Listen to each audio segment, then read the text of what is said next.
Et si je vous disais que des millions de catholiques prient le nom de cette femme soudanaise? C'est la seule femme noire reconnue comme sainte par le Vatican et qui a été canonisée par Jean-Paul II en l'an 2000. Je vous explique. Elle s'appelle Joséphine Barita, elle naît vers 1869 dans le sultanat du Darfour, dans une famille d'Ajou, et à 7 ans, des trafiquants d'esclaves arabes attaquent son village. Là-bas, elle est capturée et emmenée de force à El Obeid, au 19e siècle. C'était un grand carrefour de la traite esclavagiste, des caravanes arabes, ottomanes, entre le Darfour, Khartoum et l'Égypte. C'est là-bas que Joséphine a été revendue pour la première fois après son enlèvement.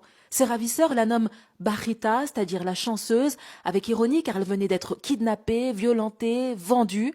Et dans son autobiographie orale, elle raconte que ce nom, Barita, m'a été donné par mes ravisseurs parce que j'étais tellement terrorisée que je ne pouvais même plus leur dire mon vrai nom. Pendant plus de 10 ans, elle est revendue au moins 5 fois, tour à tour, chez un marchand arabe, puis ottoman ou encore soudanais. Mais c'est chez un officier turc qu'elle sera marquée au fer, avec plus de 100 entailles sur lesquelles il lui versera du sel pour laisser des cicatrices et empêcher la cicatrisation. Une histoire terrible. En 1883, elle est achetée par Callisto Legnani, consul d'Italie à Khartoum. Et là, la maltraitance diminue, il la ramène à Venise et la confie à la famille Micelli. Officiellement, elle est leur domestique, mais en réalité, elle reste leur propriété. Et là, quand la famille repart au Soudan, elle est laissée dans un couvent de sœurs canossiennes. Et là, elle découvre une autre vie, l'apprentissage de la langue, du catéchisme, mais aussi de ses droits. Là, elle sera baptisée en 1890 par Monseigneur Giuseppe Sarto, futur pape Pie X. Et quelques mois plus tard, les Micelli reviennent pour la reprendre. Et là, Barita refuse d'obéir. Elle ne veut plus quitter le couvent, l'affaire va devant le tribunal et la justice italienne tranche.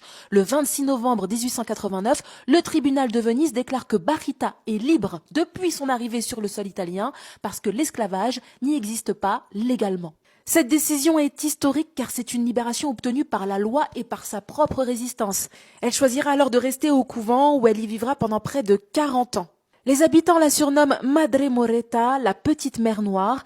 Elle meurt en 1947 à 78 ans et en 2000, elle devient la première sainte soudanaise, patronne des victimes de la traite des êtres humains et de toutes les formes d'esclavage moderne. Son nom est donné à des écoles, des églises et une journée mondiale le 8 février lui rend hommage.